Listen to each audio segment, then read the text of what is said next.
Boston winter mornings are harsh. The wind blowing from Massachusetts Bay cut through the valleys between skyscrapers and rattled the windows of Mary Williams' apartment. Mary had been up since early morning working.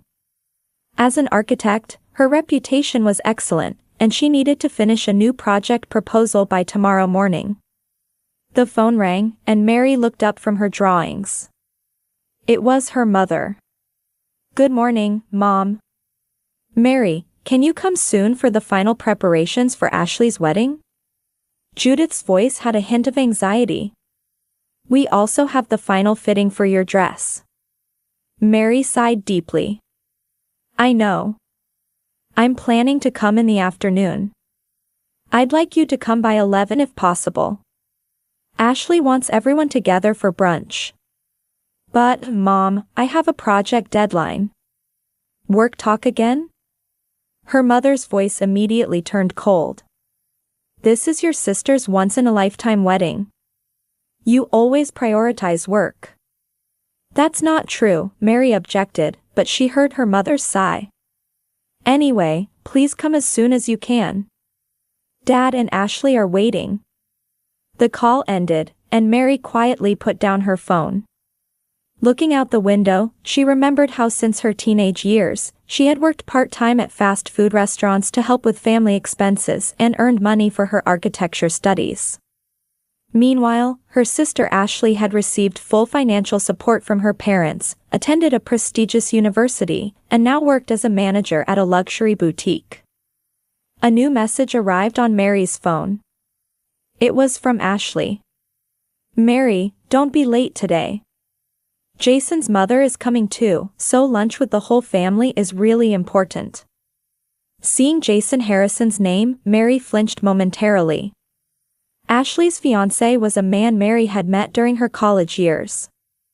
It was a fact nobody knew, and something she could never tell Ashley in particular.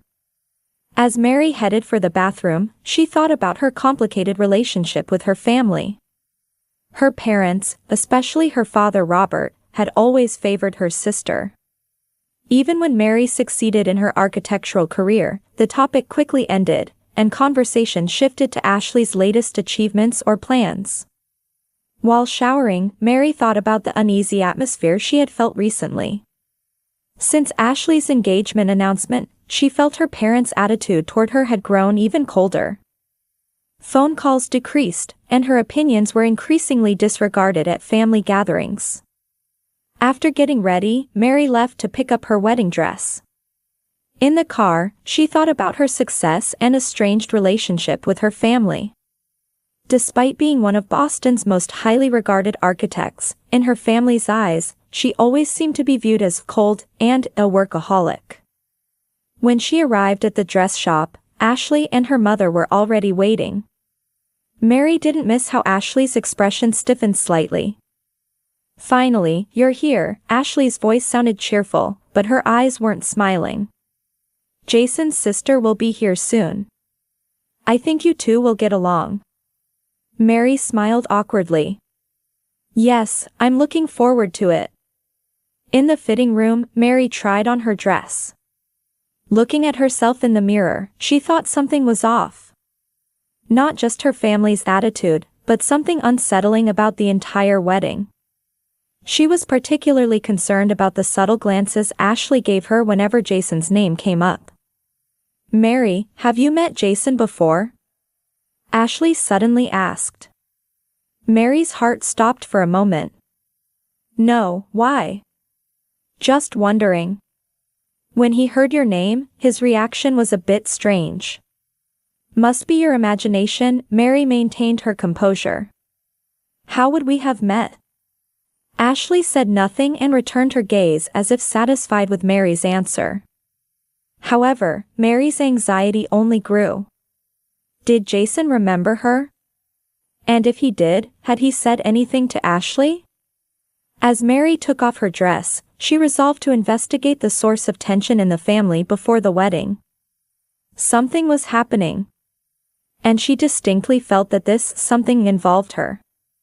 On the wedding day, luxury cars lined up in front of St. Patrick's Church in Boston, with elegantly dressed people arriving one after another. Mary arrived at the venue slightly late. She had sent apologetic messages to her parents who had called her several times that morning, but there was no reply. At the church entrance, Mary took a deep breath. Dressed in an emerald green gown, she composed herself. Like presenting an architectural project, this too was a kind of performance. "Miss Mary Williams?" A young staff member approached her. "Your family's seats are this way." Mary was surprised to see the indicated seats. They were far from the front row where parents and relatives sat, positioned instead along the side of the church. "Excuse me, I'm the bride's sister. Shouldn't I be in the family section?" The staff looked confused. "I'm sorry. The seating chart specifies this." Mary nodded quietly and headed to the assigned seat. Looking around the church, she saw her father and mother chatting with relatives in the front row. Although she must have been in their line of sight, her parents made no effort to look at her. During the 30 minutes before the ceremony began, Mary tried to approach her parents, but someone always intervened, interrupting conversations. Finally, she managed to speak to her mother. "Mom, my seat seems to have been changed." "It's not with the family." Judith glanced at her daughter and said coldly, "Ashley decided the seating. It's her special day, so we should respect her wishes." "But why just me?" "Mary," her mother's voice was low and restrained. "Today is Ashley's day. Don't cause problems." Mary stepped back at her mother's words. Problems? Was she suggesting that Mary had caused some kind of trouble? "I'd like to greet Ashley." "Where is she?" Mary asked. "She's very busy now," her mother answered without meeting her eyes. "There's so much to prepare before the ceremony begins." Robert, her father, approached. His expression hardened subtly when he saw Mary. "Robert, Mary wants to greet Ashley," Judith told her husband. "That's not possible now," Robert's voice was colder than usual. "Ashley is busy with preparations. Besides..." He broke off. "Besides what?" Mary prompted. "Nothing," her father said. "Return to your seat. The ceremony is about to begin." Mary left her parents and went outside the church. Something was wrong. She took out her cell phone and sent a message to Ashley. "Are you in the dressing room? I'd like to say hello." The reply came immediately, "I'm busy now." After the ceremony, Mary sighed. Outside the church, she happened to meet Mike, Jason's best friend. Mary remembered Mike's name and face from her college days with Jason. "Hello, Mike." Mary called out. "I'm Mary, Ashley's sister." Mike looked surprised and stared at Mary. "Oh, yes, hello." His reaction was visibly awkward. "It's been a while," Mary said. "Have you been friends with Jason since college?" The color drained from Mike's face. "College?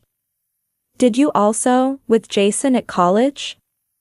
"No, I don't know him," Mary quickly said. "I just meant, he talks about you a lot." "Oh, I see," Mike seemed relieved. "Yes, we've been friends for a long time." The conversation continued unnaturally, with Mike checking his watch repeatedly. "Excuse me. I need to find Jason," he said, hastily departing. Mary was confused by Mike's reaction. He seemed to be hiding something. As she walked back toward the church, she overheard Jason and Mike's voices from behind a small terrace. "Did you talk to her?" Jason's voice was tense. "Yes, just briefly," Mike answered. "But I don't think she knows anything. At least, she didn't act like it." "Good," Jason sighed. "Ashley thinks she knows something. That's why she's so nervous." "You really didn't tell her anything?" Mike asked. "About college?" Of course not, Jason's voice rose slightly. If I did, everything would be ruined. But she might find out someday. We'll deal with that when it happens, Jason said. Just don't cause any trouble today. Especially, stay away from Mary. Mary caught her breath. They were clearly talking about her. And Jason was hiding something from college. She quietly left and returned to the church. She tried to piece together the fragmentary information in her head, but couldn't see the complete picture. Jason was hiding from Ashley that he knew Mary. And that was making Ashley nervous. But why? Just before the ceremony began, Mary took her seat. Her mind was confused, but her expression remained calm. The church pipe organ resounded, and all attendees stood up. While waiting for the bride's entrance, Mary looked around the venue. Her parents' tense expressions, Jason's anxious eyes, and the curious glances directed at her from several people mixed among the guests. Not understanding what was happening, Mary watched Ashley enter on their father's arm. Her sister's face was smiling, but her eyes were cold and never once looked in Mary's direction. After the ceremony, the newlyweds exited down the central aisle of the church. Ashley's face was radiant with happiness, but Mary didn't miss how her expression hardened momentarily as they passed Mary's seat. At the luxury hotel ballroom serving as the reception venue, many guests had already gathered. Upon entering, Mary checked her seat at the reception desk. Williams, Mary. The reception staff checked the seating chart and showed a slightly confused expression. Ms. Mary, your seat is over there at table 23. Mary looked in the indicated direction. It was a small table in the corner of the room, furthest from the head table. As she approached the table, Mary realized it was 4 single guests, people who came alone, neither family nor part of the newlyweds' friend groups. This must be a mistake, Mary murmured to herself. However, the place card on the table clearly had her name printed on it.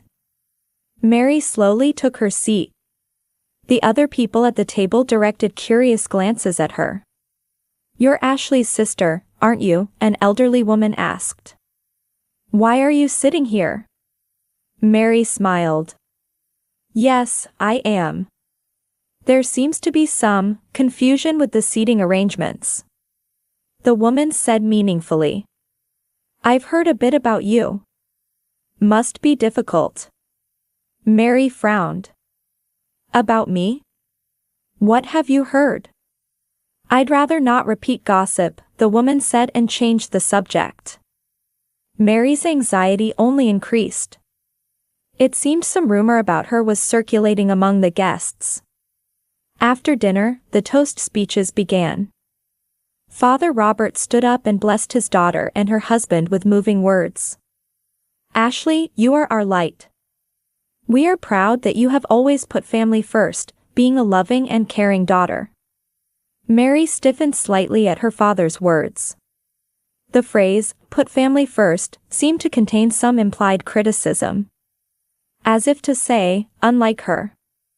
As cake-cutting time approached, Mary wanted to offer congratulations to her sister.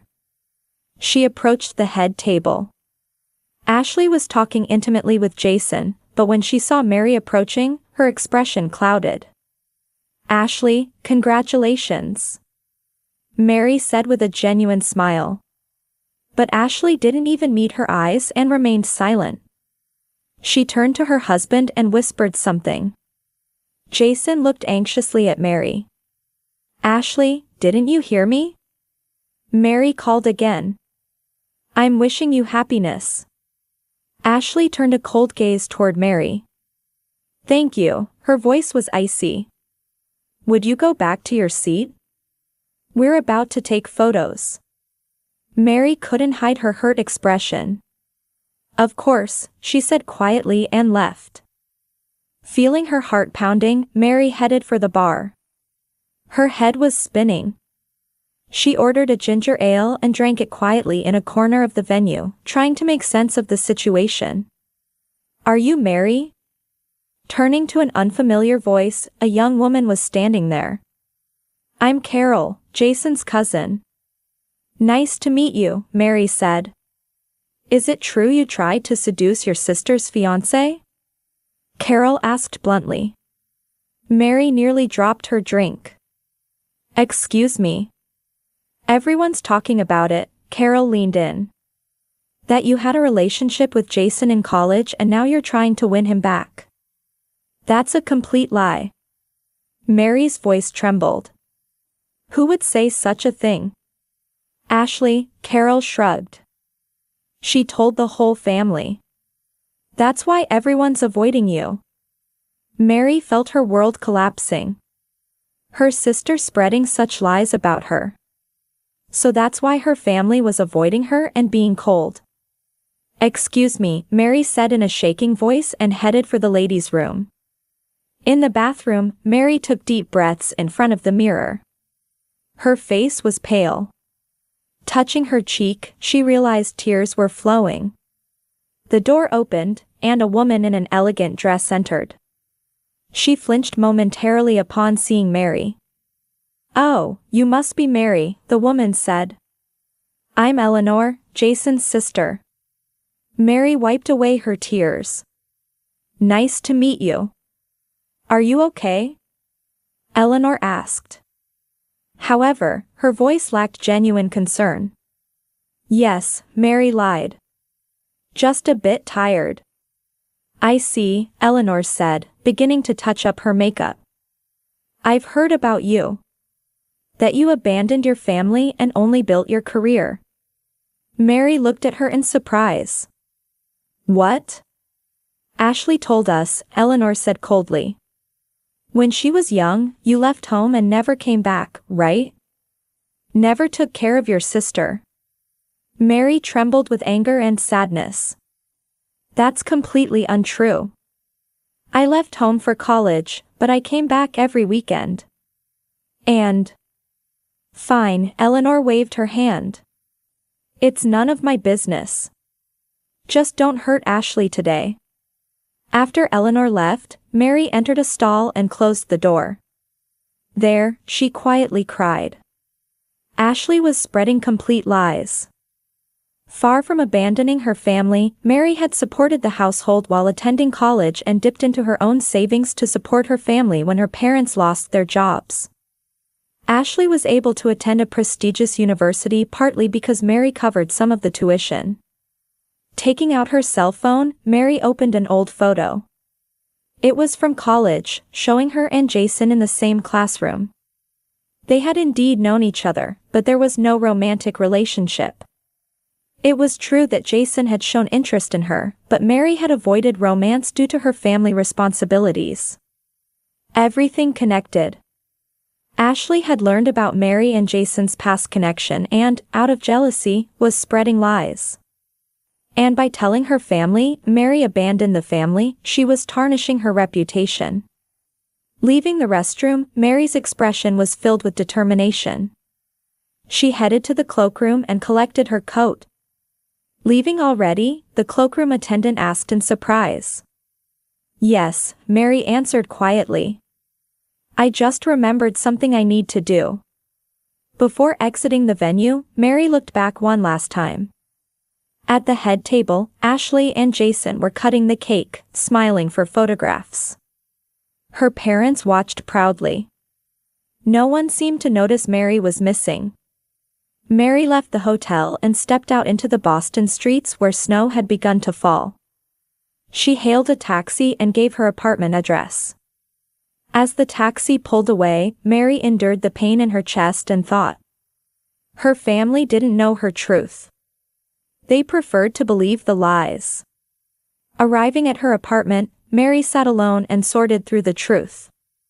Her sacrifices and contributions had been ignored and distorted by her family. And now, she was completely isolated. Mary's apartment was wrapped in stillness.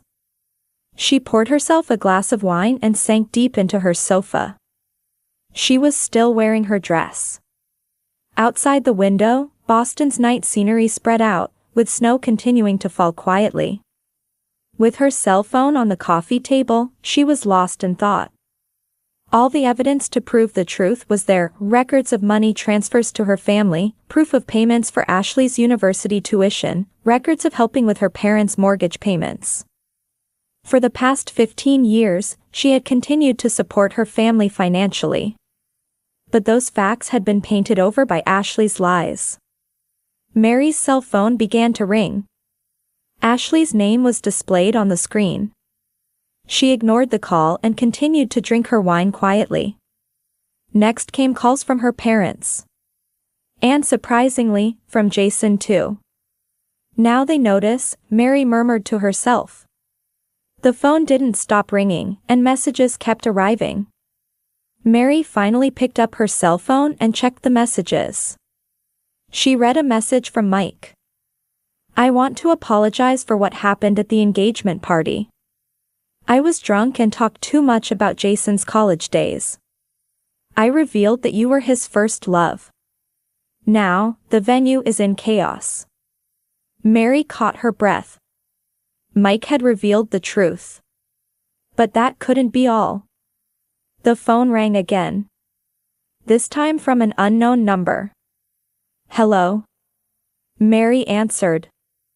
"Mary." An unfamiliar woman's voice came through. "This is Eleanor, Jason's sister. We met in the restroom. What do you want?"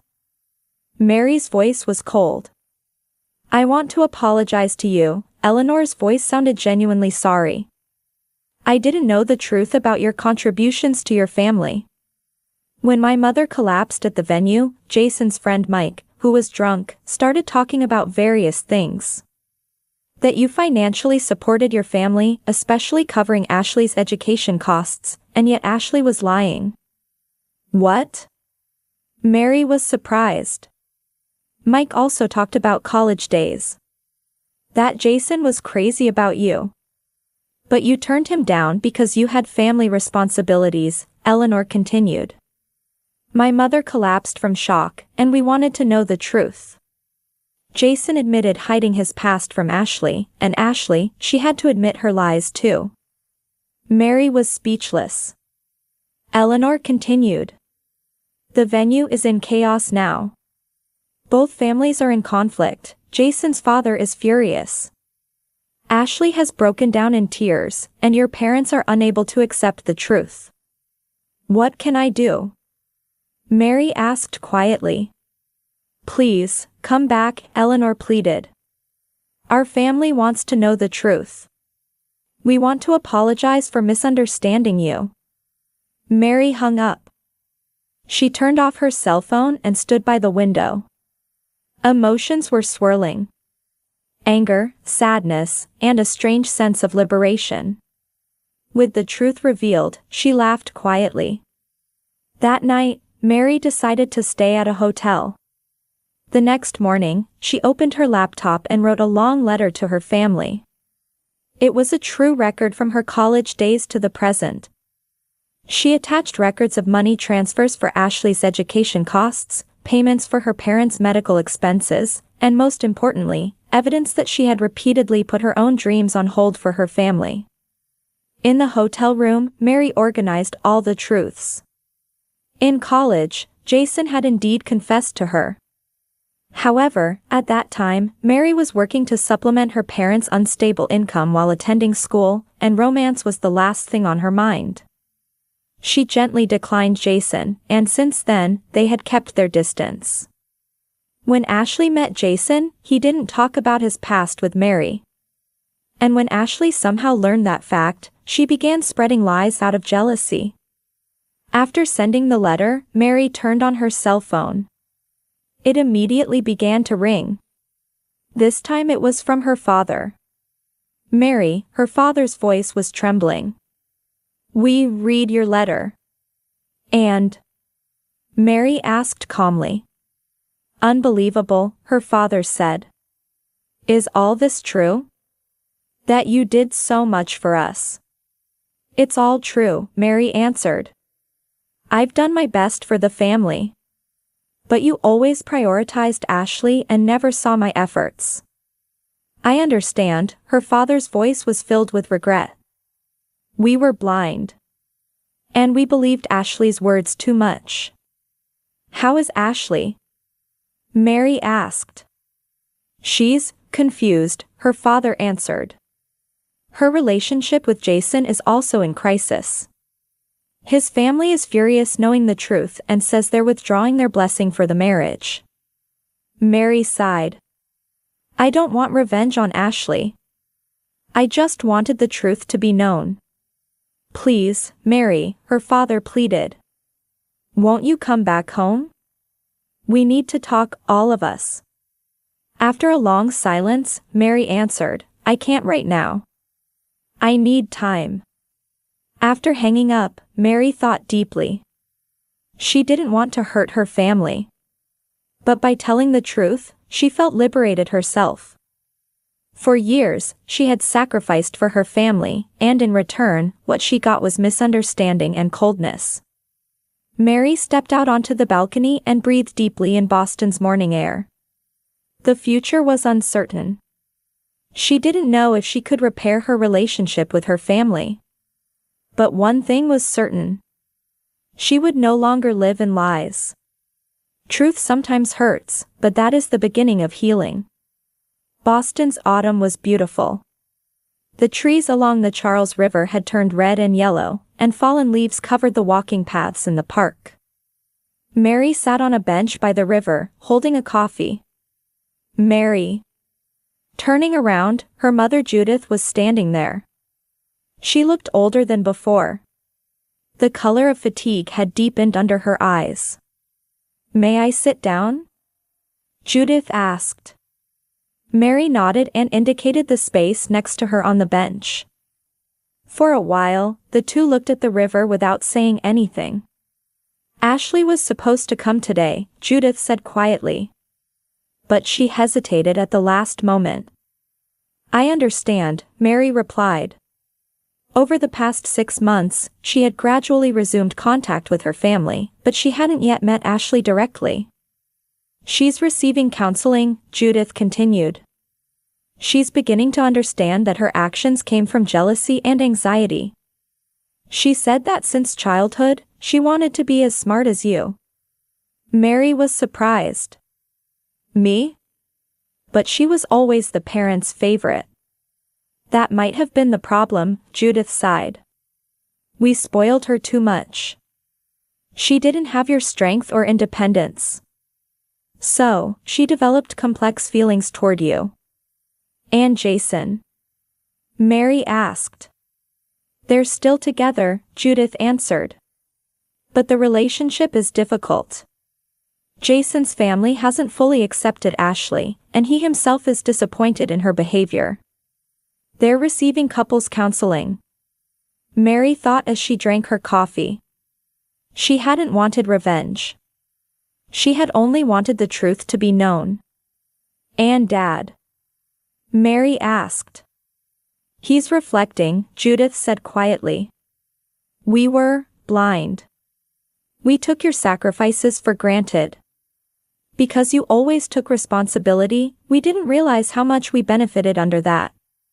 Mary took her mother's hand. The anger hadn't completely disappeared, but she felt that a door to understanding had opened. Ashley has started telling her friends the truth, Judith said. At first, she was embarrassed, but now she acknowledges her mistakes and talks about everything you did for us. Clouds drifted away, and the autumn sunlight enveloped them. Complete forgiveness will take time, Mary said honestly. But I'll try. We can't ask for more than that, Judith smiled. That night, Mary returned to her apartment and stood by the window, gazing at the city lights. Her cell phone rang, and a message arrived. It was from Ashley. Mary, I'm sorry. I didn't have the courage to meet. But someday I want to have the courage to apologize. You were a wonderful sister. I didn't deserve that. Mary stared at the message for a long time. Then she replied. Ashley, contact me when you're ready. I'll be here. Mary put down the phone and exhaled deeply. Family bonds are complex. Blood ties are just the beginning of a relationship, and she understood that true family is built on honesty and mutual respect. The path to complete reconciliation might still be long, but on the foundation of truth, they were beginning to build a new relationship little by little. It wasn't perfect, but at least it was genuine. Stars began to shine in Boston's night sky. Mary smiled as she thought about the future. Did you enjoy my story? What a journey it has been. I truly wonder, what would you have done if you were in my shoes? Would you have chosen silence to keep the peace, or would you have done what I did to reclaim your dignity? Let's meet in the comments below. I'm so curious to hear your thoughts. I'm reading every single one. Which city are you listening from tonight? If my story resonated with you, you can support me and help me bring more stories like this to the world by sending a super thanks. Your sweet support means the world to me and allows me to continue this journey with all of you.